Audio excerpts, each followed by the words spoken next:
Hello everyone, welcome back to the channels.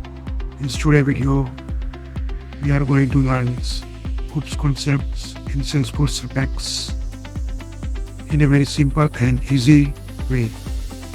If you want to write a code, please usable and professional Apex and understand the OOPS is the most important step. So let's get started. So first, we understand what is Apex. Apex is an object-oriented programming language similar to Java. We use OOPS concept in Apex Trigger, Apex Controller, Utility and Service Classes frameworks. OOPS help us write better code that is easier to understand and maintain clean. A class is a blueprint. An object is a real thing created from X blueprints. Let's understand with example. I created class name is account handler. In below, I create a string account name because account name is string type, so I store variable here, and then we create a method to call output void return type. Then console system debug in Apex. Then we call in anonymous window, just run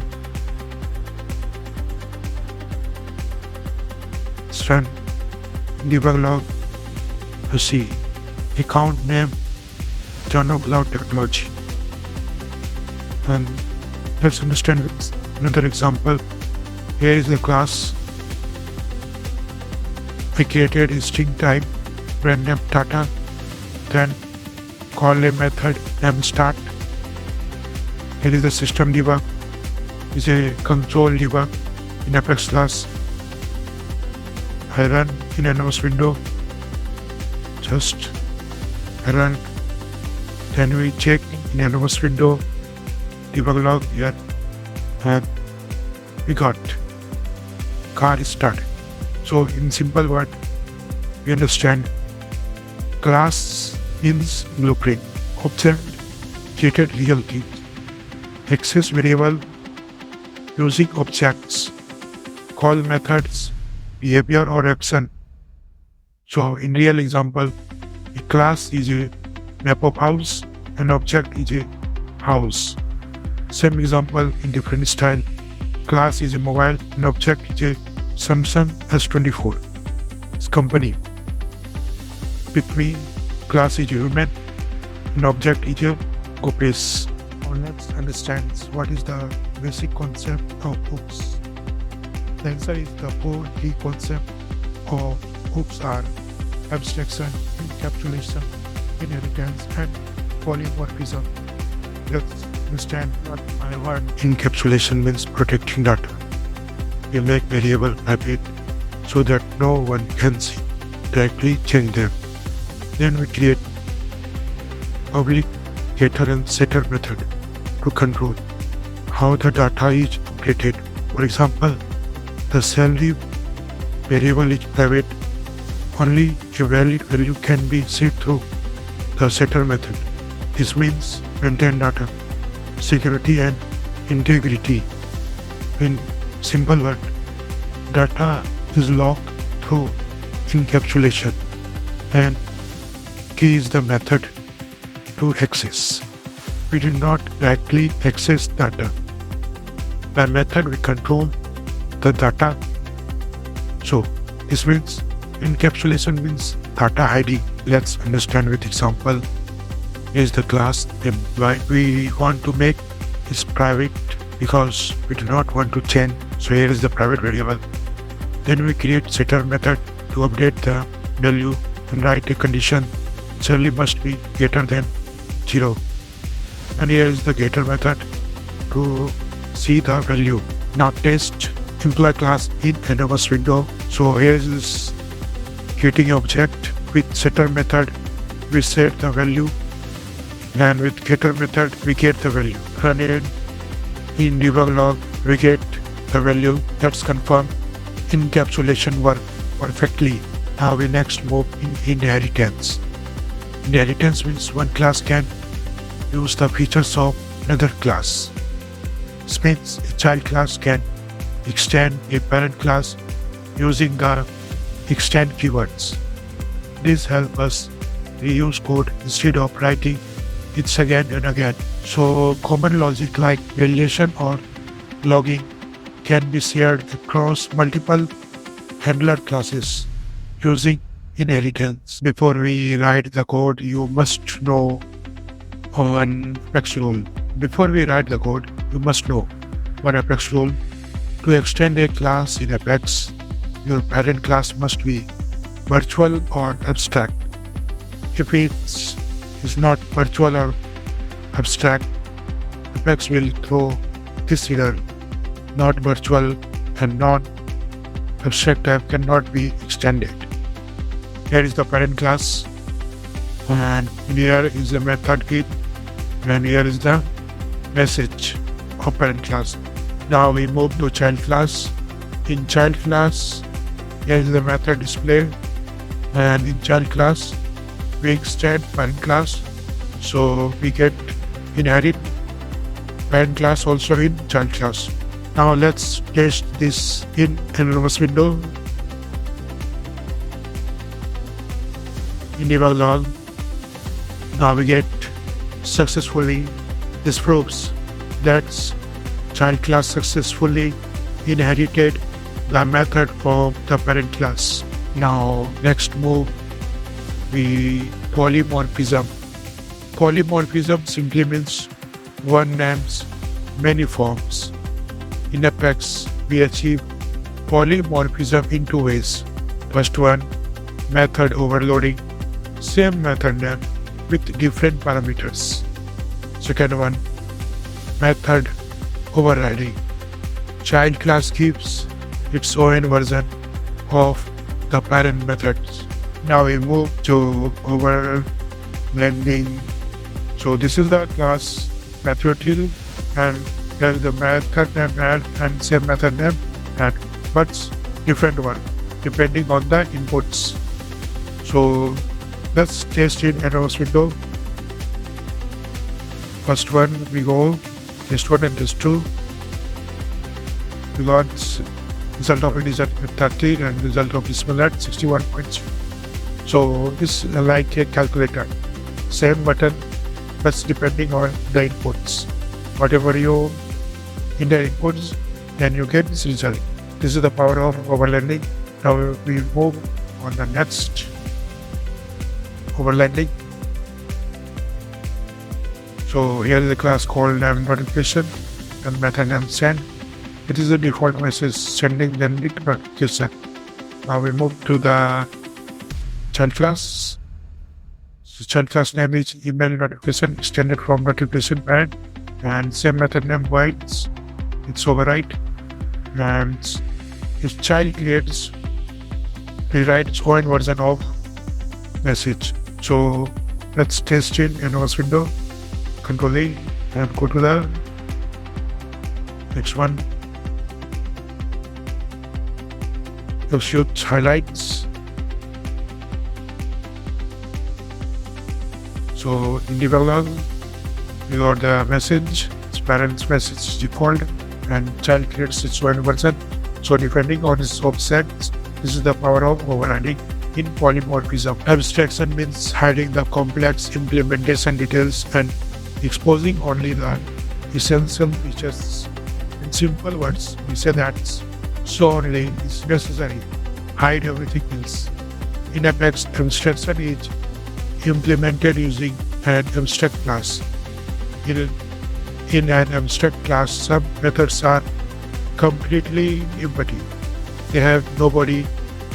This empty method represents rules or instructions that must be followed. For example, an abstract method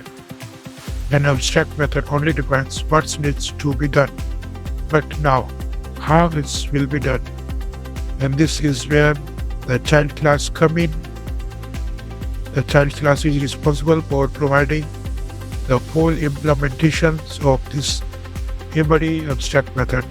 This child class completes the logics and gives the actual working code. So remember, abstraction hides details and show essential features. Abstract class contains imperative methods rules. Child class must provide full implementations and fulfill those rules. Now we move to let's understand with example abstract class. There is the class name payments and methods name process payments. It's empathy. Now it's called in child objects. Is inherits parents class payments and override in methods process payments. So let's test in anonymous window. Okay. Here I write the codes or the returns to flow. So we cannot create objects. An abstract class, create an objects, child class, call overridden methods.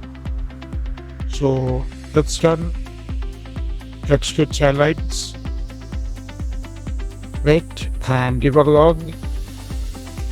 Click, and here is the message child objects. So process credit cards payments. Next, interface class. An interface is another way to achieve abstraction in Apex. While an abstract class can have both imperative method and implemented method, an interface contains only methods definition, no method body at all. So remember, interface only rules, no implementations. Method have nobody. Now move to the another constructor. Here is the class name students. We create a variable stored in name. Inside a variable, we create a constructor. When we create objects, it automatically run a constructors. So let's run our test in anonymous window. Control E. Go below. Here I already write test constructor. Here is the creates objects and automatically run a constructor. Now below also. Just check in a execute highlight. Wait and click on debug log. Here is the results.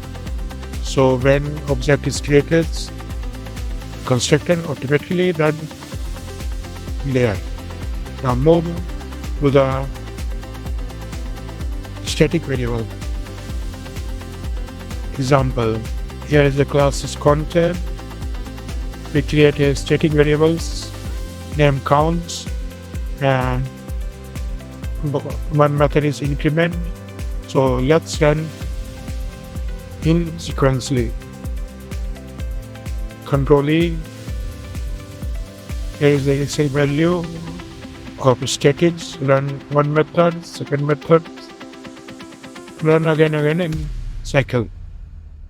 Here is the initial value of static variable. Call methods, run again and again in cycles. Check in highlights, wait and debug. Click on debug only. Here is the results. Count 0 after one cycle 1, after cycle 2, after third cycle starts.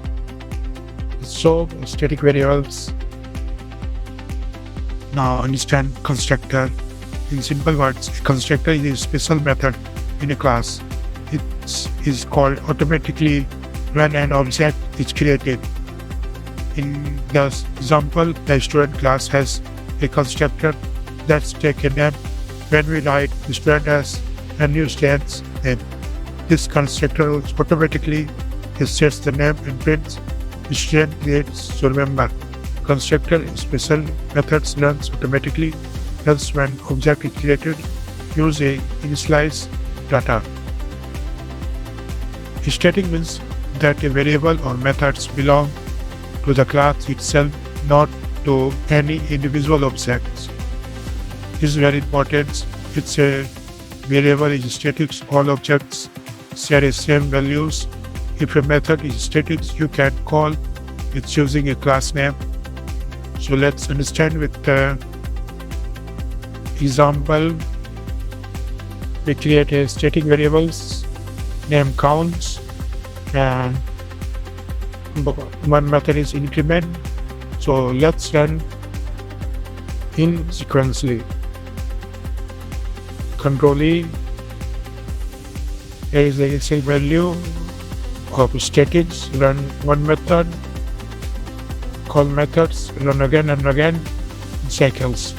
Check in highlights. Wait and debug. Click on debug only. Here is the results. Count 0 after one cycle 1, after cycle 2, after third cycle starts. So static variables. That's for today. We will meet in next video as soon as possible with another topics. So let's connect with the Tano Clouds. Thank you for watching.